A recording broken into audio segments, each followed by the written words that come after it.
Some men just aren't set built for scale. That was Carter's line. Delivered with a smirk that gleamed under the Hyatt chandeliers, it carried across the ballroom, loud enough for every reporter to scribble it down. His voice didn't need a microphone. Arrogance carried it. At 54, after 3 decades of building lakeshore fulfillment with my own hands, it wasn't just a jab, it was an attempt to erase me. I sat 2 tables away, coat buttoned though the room was warm, thumb pressing a parking stub until the edge softened. I didn't move. I let the laughter echo while my iPhone propped beside my water glass quietly recorded. Humiliation has a sound. That night it was Carter's laugh.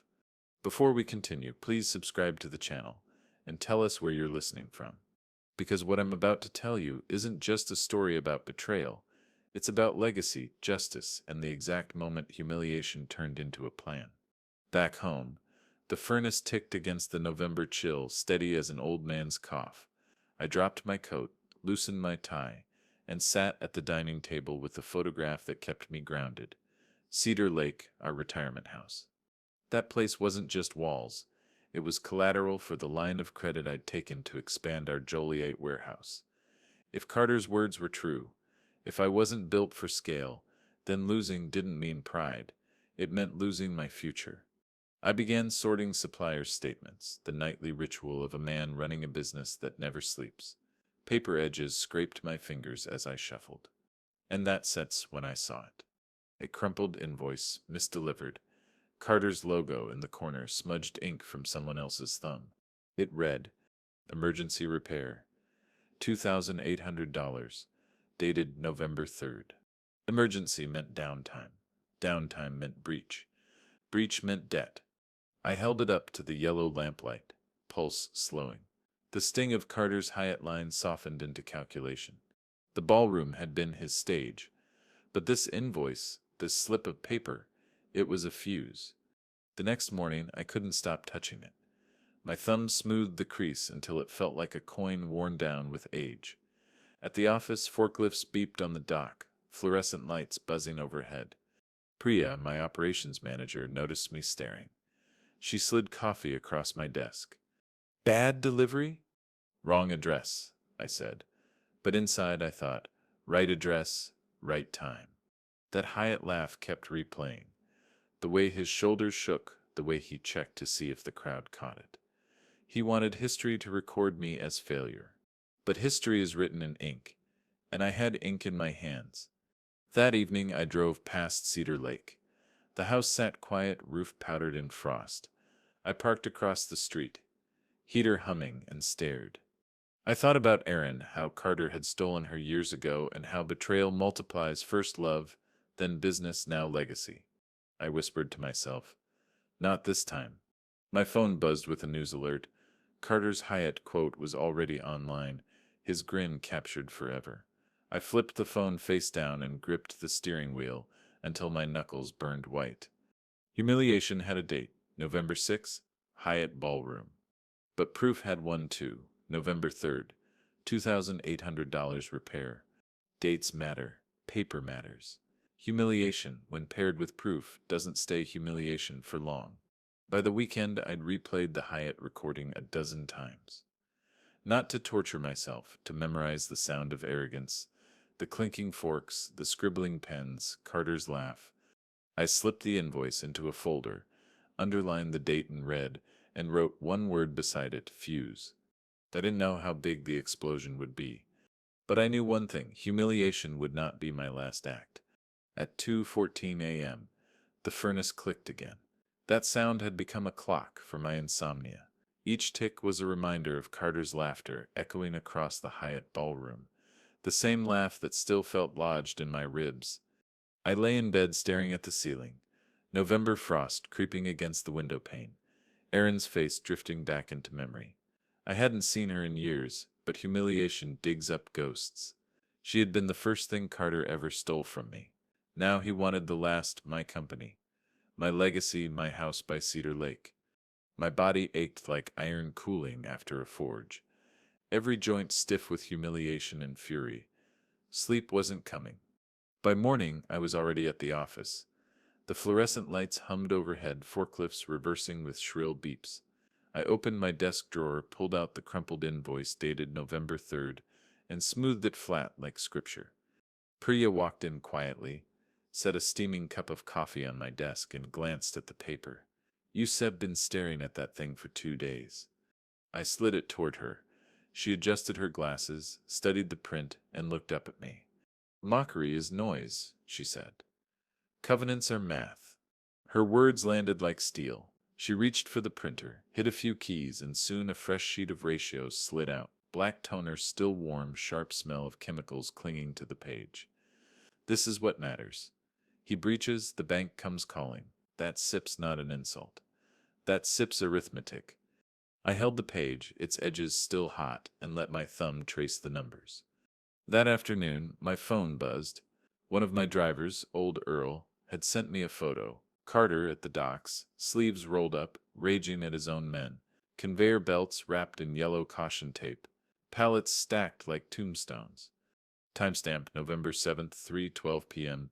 I ducked into the restroom, locked the stall, and studied the image. Carter's face was red, contorted with the kind of anger only debt can provoke. I nearly gagged, because if I fought him and failed, it wouldn't just be me ruined. My men, my suppliers, even the Cedar Lake house, all of it would collapse. Fear tasted metallic in my mouth. When I got home that night, another envelope waited. Pink government issue. I tore it open with a shaking hand. Payroll tax notice. Misrouted again from Carter's office. Dated November 14th. My knees buckled against the counter. My hands trembled so badly I had to set the notice flat just to read it. Carter hadn't paid payroll taxes. That wasn't just breach, that was federal. Rage steadied me in a way fear hadn't. The kind of rage that sharpens, not blinds. I called Simone Kerr, my lawyer. She answered on the second ring, voice calm as stone. I explained. She listened. When I finished, silence lingered for 3 beats before she said, "No shortcuts, Mason. If you want justice, you stay clean. We build this case brick by brick, document by document. Otherwise, you stir no better than him." I closed my eyes, felt my pulse hammer in my temples, and whispered, "Then clean it is." The next morning, November 8th, I drove to the shop early. The dawn air was sharp, biting at my face as I unlocked the main door. The smell of machine oil drifted faintly from the floor. I walked through the quiet warehouse, the echo of my footsteps bouncing off steel racks. Then I did something I hadn't stopped done in years. I rekeyed the locks. The locksmith's drill whined, metal shavings scattering like sparks. When the new cylinder clicked into place, it sounded like a vow. Carter had humiliated me in front of the press. But here, in the silence of my own shop, I was drawing the first boundary. This space, these people, this legacy, they were mine, and I would protect them. I slipped the November 3rd invoice and the November 14th tax notice into a folder marked proof. The folder felt heavier than its paper weight, like I was holding the beginning of something larger than myself. Humiliation had become insomnia. Insomnia had become rage, and rage had just turned into preparation. That night, the furnace clicked again. But this time I didn't hear an old man's cough. I heard a countdown. Sunday, November 9th. The city was gray, the streets slick with last night's rain. I met Uncle Ray at the dockside diner, the kind of place that smelled permanently of bacon grease and old tobacco. He slid into the booth across from me, his coat heavy with the faint musk of pipe smoke. Ray had worked the docks his whole life. Calloused hands, sunken eyes, but sharper than most men half his age. He leaned in, voice low. "Word is Carter Sips been stiffing vendors. Injuries on the floor too, but he Sips paying hush money. Places bleeding." I stirred my coffee, watching the ripples spin. Proof was stacking up. November 3rd emergency invoice. November 7th doc photo. November 14th tax notice. Now whispers from the ground. My humiliation was becoming a ledger, line by line. Back at the office, Priya had her laptop open, glasses glinting in the glow of the screen. Spreadsheets covered the monitor, columns of numbers running like veins. She tapped the table. Here's us. Uptime 97%. Payables under 60 days. Taxes current. She slid her finger across to the red circles. Here's him, November 14th. Delinquent. He can't hide this much longer. The room smelled faintly of burnt coffee from the break room pot. I leaned over her shoulder, the glow painting both our faces pale blue. Numbers don't lie. That evening I texted Jonah Pike, young investor, barely 30, sharp suits, sharper mind. He'd once called Lakeshore old blood that still pumps. We agreed to meet Monday. Monday afternoon, November 10th, I walked into his office. Polished oak desk, glass walls overlooking the Chicago River. Jonah stood, extending a hand that was firm but not performative. Mason, he said. I've been hearing Carter Sip's name a lot lately. None of it good. We sat across from each other, sunlight bouncing off the river into the room. I slid the folder across November 3rd invoice, November 14th notice, Priya's ratios. He scanned, lips tightening. Then he leaned back. Carter burns bridges, he said flatly. You build docks. That Sip's why I sit till back you. For a moment I forgot my humiliation. His words landed like oxygen in starved lungs. I realized something at 54. My age wasn't a liability. It was proof. I'd weathered storms Carter never could. That night, I replayed Carter's Hyatt laugh. The bravado. But now I heard something else. Fatigue. The laugh had a crack in it, just a hairline. But there, his arrogance was a mask. Behind it, he was bleeding out. I stood at my window, Cedar Lake photo on the sill, and whispered to the glass. On November 10th, I made another call. This one to the Chamber of Commerce. A casual inquiry. Logistics for the December 12th gala, I said lightly. Just want to know when the mic check happens. The woman on the line replied, Mic check at 11:45, sir. I hung up, staring at my reflection in the darkened glass. Microphones. The very tools Carter had used to humiliate me could become weapons. The war map was drawn. November 3, Carter Sep's emergency repair. November 7th, doc photo of yellow tape. November 14, payroll tax delinquency. November 18th, bank update request. December dose, gala microphones. Every piece had a date. Every date had weight. I didn't know yet how I'd thread them together, but I knew this much. Humiliation had been the opening act. The counterattack would be written in paper, ink, and microphones. That night, I circled December 12th on the office wall calendar in thick black ink. Carter wanted me erased. But on December 12th, in front of cameras, I would write myself back into history. Wednesday, November 12th. A manila envelope slid across my desk. Simone's paralegal had dropped it off. No words, just the faint smell of copier toner trailing in her wake. Inside, photographs. Carter's warehouse. Pallets stacked like tombstones. Conveyor belts wrapped in silence. Workers standing idle with their hands in their pockets. Neon vests dulled by dust. I spread the photos across my desk under the lamplight, each one evidence of rot. Priya walked in, wiping her hands with a paper towel. She froze, studied the pictures, and whispered, God, it's worse than we thought. She pulled up her laptop, fingers racing, cross-checking. Here, she said, spinning the screen, delayed invoices. Supplier payment 60 days late, and look. She tapped another window, UCC filings. Seps pledged his machines. Loan matures December 20th. I leaned closer, the glow reflecting in my glasses. He pawned his lifeblood. Priya nodded, lips pressed tight. Seps underwater. I picked up one photo, traced the outline of a dead conveyor belt with my thumb. The paper smelled faintly of dust, like I was touching someone else's desperation. That afternoon, Simone called. Her voice, always steady, carried the confidence of a surgeon. Sep drafted a letter to Carter Sep's bank, purely exploratory. We Sept are evaluating acquisition opportunities. No threats, no promises, just pressure. Her tone was surgical, cut clean, no jagged edges. I leaned back in my chair, Cedar Lake photo catching the corner of my eye. Carter had mocked me in public. painted me as small, but now the numbers were screaming otherwise. That night, I met Jonah at a booth in River North. The restaurant buzzed with low chatter, warm glow bouncing off leather seats. He swirled his glass of red wine before speaking. I must run the numbers, he said. 18 million in equity, 30 million in debt, 8 million in liabilities. Headline figure 56 million. The number hit me like a bell toll. At 54, it wasn't just a number, it was survival. It was dignity. It was Cedar Lake. I gripped the leather seat until it creaked. 56, I repeated, letting the weight settle. Jonah leaned forward, eyes sharp. If you stir in, I steppin' in, but this has to be airtight. He stole thrash. I nodded. My humiliation was no longer humiliation, it was valuation. On November 18th, a thin envelope from Carter's bank arrived. Inside, a request for updated financials.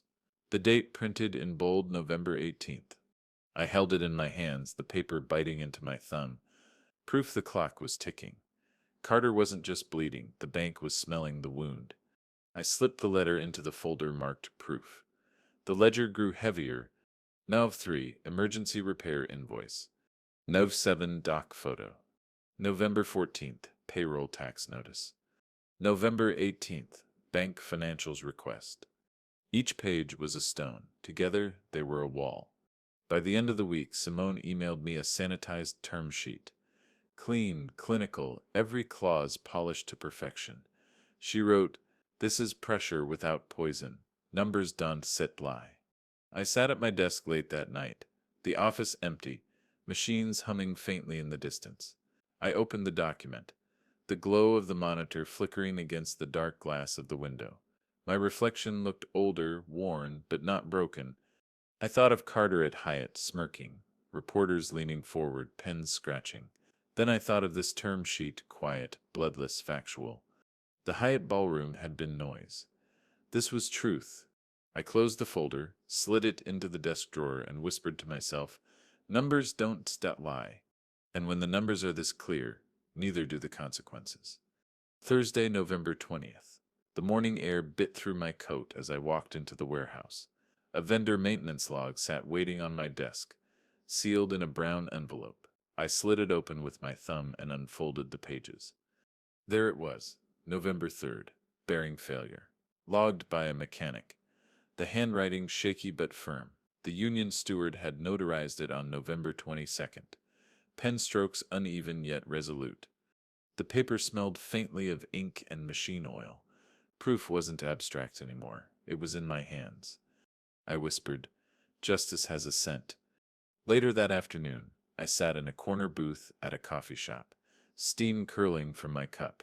The door chimed, and I knew that perfume before I saw her, Erin. Her voice was soft, almost hesitant. "He sips not sleeping, Mason. He paces at night. He knows it tets falling apart." I stared into my coffee, bitter steam stinging my nose. "You came to warn me?" She shook her head. "To give you a chance, you could walk away. Leave him to burn on his own." I met her eyes. The years between us collapsed into silence. At 54, walking away means retiring in shame. He took you. I once said let him take my men too. Her eyes shimmered, her hand tightening on the mug, then finish it. She stood, perfume lingering long after she walked out. Thanksgiving Day, November 27th. My house was silent. No laughter, no family, no warmth. Just cold turkey slices on a plate, and a table buried in paper. Invoices, logs, affidavits, laid out like gravestones. Each document whispered a reminder. Hyatt humiliation, November 3rd repair. November 14th tax notice, November 18th bank request. The furnace clicked, echoing like a metronome to my isolation. The next morning, November 28th, an envelope slid under my office door. I opened it slowly, pulse already quickening. Cure notice bold at the top. Carter's bank had issued it. My hand steadied as I read. Proof was no longer whispers, photos, or ink. It was official. A countdown had begun. I set the cure notice beside the Thanksgiving papers, the ink still smelling sharp. My humiliation now had company. Validation. At 9:47 that night, my phone buzzed. Jonas Sip's text lit the screen. December 10th is your day. I stared at the words, heart pounding. And then another buzz, Chamber PR, confirming logistics for the December 12th gala. Mic check at 11:45. Press Q&A after. I closed my eyes. I could already see Carter on stage, smirking again. Cameras flashing. But this time the microphones wouldn't carry his words. They'd carry mine. I pulled a black Sharpie from the drawer and circled December 12th on the wall calendar so hard the paper nearly tore. Thanksgiving hadn't given me family or comfort or warmth. It had given me calculation. And calculation was all I needed. Tuesday, December 9th. Snow tapped against the skylights of my office. Each flake a reminder that the year was closing in on him. Priya's models glowed on her laptop, columns of red cells pulsing like wounds. She pushed the screen toward me. Out of cash by December 13th, she said.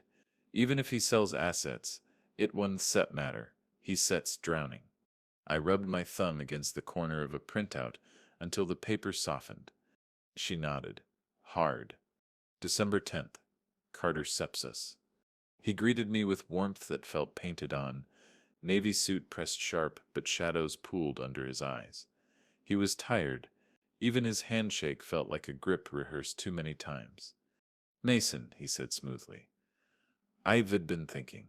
Maybe we don't have to compete. Maybe we can partner. He motioned toward a chair across his desk. The smell of stale coffee lingering in the air. A folder waited between us. I sat, opened it. A proposal.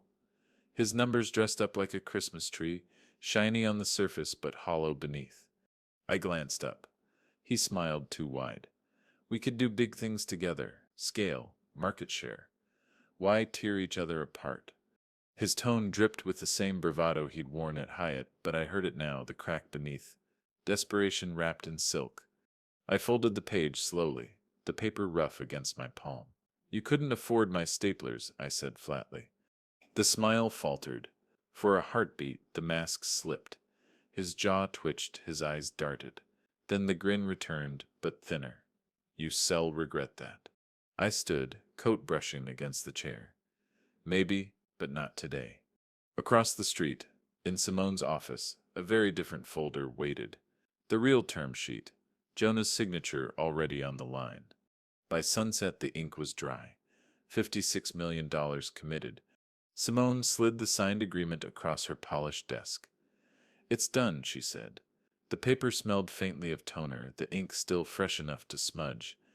I stared at it, letting the numbers settle in my chest. 56 million. Not just survival. A statement. I thought of Aaron's words in the coffee shop. Then finish it. This was how. That evening I drafted an email to Chamber PR. Just a simple line, confirm sponsor remarks for December 12th gala. The reply came minutes later, approved. Approved. The word burned into my screen. 2 nights from now, Carter would stand in the Hyatt ballroom again, ready to laugh at the world. But this time the microphones wouldn't amplify his arrogance. They'd broadcast his collapse. I closed my laptop, stared at the Cedar Lake photo on my desk, and whispered 2 days. The furnace clicked. Snow tapped the windows. My humiliation was nearly over. Friday, December 12th. Hyatt ballroom. The same chandeliers, the same gleaming tables. But this time I wasn't 2 tables away, silent with humiliation. This time I carried a folder heavy with proof. At 11:45 a.m., sound techs ran the mic check. Testing 1, 2. Their voices echoed, thin against the high ceiling. Reporters adjusted ties, notebooks ready, cameras resting like rifles on their shoulders. The air smelled of coffee, floor wax, and anticipation. Carter strutted onto the stage, navy suit flawless, grin stretched wide. He looked like a man trying to convince himself he still had teeth to bare. He began smoothly, his voice amplified now. Regional competitors won sit survive Q1. Supply chains are consolidating. Some players just aren't sit built for scale. Laughter again. But this time it wasn't mine to endure. I stood. The room shifted, eyes swiveling toward me. My coat hung heavy folder in my hand. My heart thudded like a drum against my ribs. "Two questions," I said, into the nearest mic. My voice came out steady, carried through the ballroom, sharp as glass. Reporters froze, pens hovering midair. Carter blinked, grin wavering. "First," I said, raising the folder, "how do you cure a November 28th bank notice when your own maintenance logs show downtime on November 3rd and your payroll tax went unpaid on November 14th? Gasps scattered like sparks. Cameras clicked, reporters bent forward, scribbling furiously. Carter's face drained of color. His mouth opened, but no sound came. I flipped to the next document, the paper edge slicing my thumb. I didn't flinch. And second, I paused, letting the silence stretch until the air itself seemed to tighten. "How do you integrate with Lakeshore when yesterday I signed a purchase agreement for $56 million? The room erupted. Gasps, shouted questions, camera shutters firing like machine guns. Reporters surged forward. Carter staggered, his grin collapsing into a twitch. Sweat dotted his collar. Simone stepped up beside me, calm as ice. She unfolded a prepared statement, her voice steady through the mic. "Lakeshore Fulfillment has acquired Carter Logistics in full. Terms are confirmed. Documents executed December 10th. Jonah nodded from the side of the room, arms crossed, his presence confirmation enough. The reporters swarmed, questions flying like arrows. "Do you have affidavits? Bank notices? Payroll proof?" I opened the folder wider, fanning the papers for the flashbulbs. Affidavit notarized November 22nd. Tax delinquency November 14th. Cure notice November 28th. Every date in black ink. Every lie cornered. Carter stammered, eyes darting from page to page, then to the cameras. His voice cracked. This is out of context." But the microphones weren't his anymore. They were mine. I took one final step forward. "Acceptance letters go out December 14th, I said. Into the mic, my voice carrying over the stunned silence. And just like that, the laughter from Hyatt, the sound that had haunted me for weeks, turned into silence. Reporters closed in on Carter, firing questions faster than he could dodge. His face glistened under the lights. He tried to smile again, but it wavered like glass about to shatter. I closed the folder carefully, slid it under my arm, and stepped back. The humiliation that began in this ballroom had ended in the same ballroom, but this time it wasn't mine. That night I replayed the press clips in my office, cameras catching Carter's collar soaked in sweat, Simone's steady statement, Jonah's quiet nod, proof amplified. The furnace clicked against the December cold, and for the first time in weeks, I didn't hear a countdown. I heard victory. Saturday, December 13th. The consent came through before noon. Carter's bank signed off, no more resistance. The acquisition was real, inked, and permanent. By Sunday morning, December 14th, I stood in the break room of the warehouse, a stack of acceptance letters in my hand. Workers shuffled in one by one, calloused hands trembling as they unfolded the envelopes. Each slip of paper carried a single word they hadn't seen in weeks. Employed. Some smiled weakly. Others just stared. Uncle Ray leaned against the punch clock, eyes glistening, jaw working like he was holding back words. Finally he managed, "Didn't Set think I sit see this day, Mason?" I nodded. My throat tightened, but I kept my voice steady. "You Steph carried this place longer than anyone. Today it carries you back." The room smelled of burnt coffee and diesel drifting in from the dock. But for the first time in weeks there was no silence, no dread, just the faint hum of possibility. That evening, locksmiths arrived. Toolboxes clattered against the concrete as drills whined at each doorway. I walked the corridors, watching the old locks fall one by one, brass tumblers clinking onto the floor. The smell of hot metal and oil filled the air. By midnight, every door beeped green with new keycards. Carter's access was gone, his shadow erased.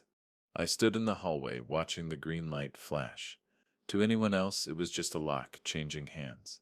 To me, it was the sound of a vow sealed. The next morning, my inbox pinged.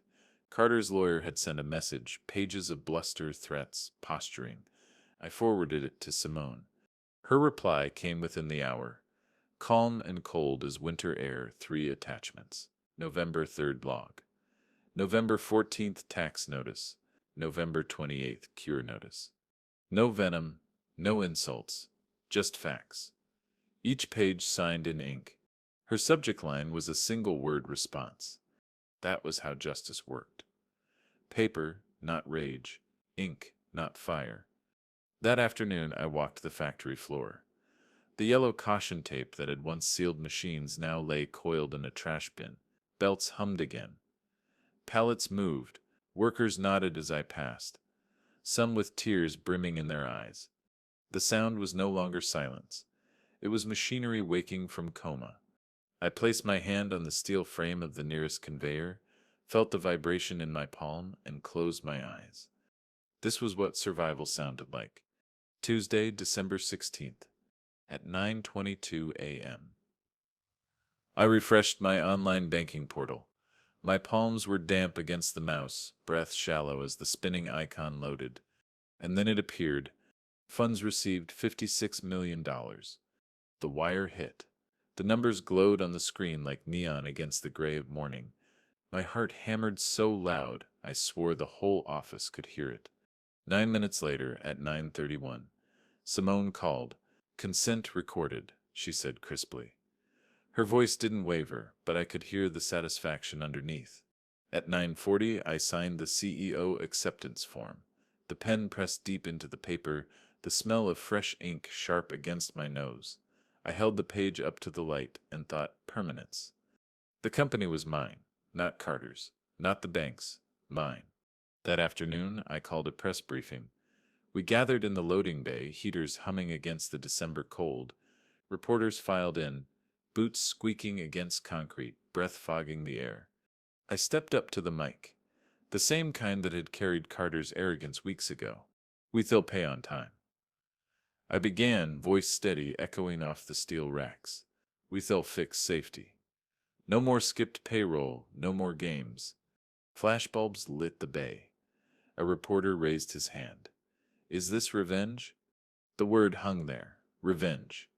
I smiled faintly, shook my head. "This is accountability. The rest is just a story." As the briefing ended, a courier approached. Young man, cheeks red from the cold, scarf half frozen. "For you, sir." He handed me a plain envelope. I tore it open, fingers numb from the chill. Inside was a single item. My parking stub from November 6th. The one I'd gripped at the Hyatt while Carter mocked me. Folded neatly, no note attached. For a long moment, I just stared at it. My humiliation returned like a relic, his silent concession. I slipped the stub into my breast pocket, over my heart, and buttoned my coat. That evening, I drove to Cedar Lake. Snow lined the roof, the windows glowing faintly against the dark. I parked across the street, engine humming low. The house was still mine. The dream was still mine. I pressed my forehead against the steering wheel and let out a long, shuddering breath. 30 years of work, weeks of humiliation, and now permanence inked in wires and signatures. Carter had mocked me with microphones. I had answered with ledgers, and the ledgers had the final word. Wednesday, December 17. At 54, victories don't feel sweet. They feel like breaths released after holding them too long. That night, I spread my survival ledger across the dining table. The furnace ticked against the December cold, the smell of ink and old paper filling the room. Each page, each date, a scar that had carried me here. November 3, emergency repair invoice. November 14, payroll tax notice. November 18th, bank SEPS request for financials. November 28th, cure notice. December 10th, purchase agreement. December 16, wire confirmed. I ran my thumb across each date, underlined in red, the paper rough under my skin, proof of humiliation transformed into permanence. I picked up my phone and called Priya first. She answered on the second ring. "Bonuses approved," I said simply. For the first time in weeks, I heard her laugh. Not the nervous laugh of a woman fighting fires, but real, unguarded. You just made Christmas for a lot of families, Mason. Next, I dialed Uncle Ray. His voice cracked through the line. Mason, what is it? Bring your dash cam, I said. We still need footage for the safety audits. And Ray, thank you. You kept the whisper chain alive when I needed it most. There was a pause. Then quietly I said, follow you anywhere. Last I left Simone a voicemail. My voice came out heavier than I expected. Thank you for keeping me lawful when rage wanted shortcuts. I would set burn myself if you hadn't set pulled me back to the paper. You gave me dignity when I wanted fire. I hung up and sat in silence. Snow tapped lightly against the glass of the dining room window. I rested my head in my hands, the Cedar Lake photo still propped against the lamp. For the first time in months, I felt my body unclench. Not triumph, not gloating, just release. The ledger wasn't just proof of what I'd won. It was proof of what I'd survived. That night, I slept without fear. Friday, December 19th. At 9 a.m. sharp, the payroll cleared. The ACH slips printed one after another, the machine whirring like a hymn. Each line read the same word in bold, paid. Forklifts hummed across the floor, beeping as they reversed, but for the first time in weeks the noise didn't sound like chaos. It sounded like relief. I walked the length of the warehouse with the slips in my hand. Men and women reached for them cautiously, almost not believing until their fingers touched the paper. Calloused hands shook as they unfolded the stubs. One driver, sleeves rolled up against the cold, held his slip tight before pulling out his wallet. From it, he unfolded a scrap of notebook paper, a Christmas list written in a child's uneven handwriting. A coat, markers, a soccer ball. He looked up at me, eyes wet. My little girl sips getting Christmas, Mason. Thank you. My throat burned. I nodded, unable to say more. At lunch, the crew gathered in the break room. Someone had strung up a strand of colored lights, flickering weakly above the vending machines. The smell of microwaved leftovers mixed with the hum of laughter. It wasn't a feast, but it was something. It was life. I sat at the end of the table, the Cedar Lake photo tucked in my pocket, listening to their voices. Not fear, not whispers, just talk of plans, gifts, family dinners, maybe even vacations. Proof of survival wasn't just in documents or wires. It was in that break room, in the way men who had once stared at the floor now looked each other in the eye again. That evening, my phone buzzed. An email from Aaron. He says you ambushed him, she wrote, that you humiliated him in front of everyone. He can stop talking about it. I stared at the words, the glow of the screen reflecting in the window. Outside, snow drifted soft against the glass. I whispered to myself, almost a prayer, we were warned. Because Carter had been warned, again and again, and every warning he ignored had become my weapon. December 19th ended with machines running, men laughing, and children's lists turning into promises. Justice was no longer in affidavits or cure notices. It was in stubs stamped PA'd. Monday, December 22nd. The chamber chair called that morning, his voice thick with embarrassment.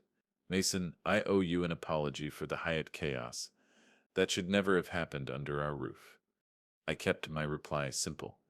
It's sich forgotten, but let's sich make sure the workers aren't sich. That afternoon I signed a $25,000 check to fund dock worker scholarships. The ink dried dark and sharp, the paper heavy under my pen. Legacy wasn't just numbers in a ledger. It was investing in hands that had carried me when pride had nearly destroyed me. On my way out of the chamber office, I paused in the hallway. A framed photograph hung there, a still from the December 12th gala. In it, Carter was frozen mid-grimace, mouth half open, sweat dotting his collar. I was caught mid-sentence, folder lifted, eyes steady. The photo didn't need a caption. The story was written in our faces. That night, I slid into my truck, engine humming against the December cold. I reached into my visor and carefully tucked in a folded slip of paper, the November 6th parking stub, the one I had clutched while Carter mocked me, the one returned to me in silence. I pressed it flat, smoothing the crease with my thumb. It wasn't just a stub. It was proof that small humiliations can spark revolutions. that sometimes the smallest scraps of paper can shift the weight of an empire. Before heading home, I called my mother. She was 80 now, voice soft but sharp as ever. "Mason," she said, "I saw the news. You did it." I swallowed hard, staring at the stub in my hand. "I didn't set win, Mom. I just refused to lose." There was silence. Then her voice. Gentle, "You didn't set lose yourself either." I closed my eyes, let the words settle. "You didn't let lose me," I whispered into the receiver. "They gave me away." I drove through the snowy streets toward Cedar Lake, headlights cutting through the night. The house waited, roof lined with frost, windows glowing faintly like a promise kept. The engine hummed, steady as my own heartbeat. Work would continue. Life would continue. And I would carry the stub in my visor, not as a memory of humiliation, but as a reminder of what it takes to turn laughter into silence, and silence into justice.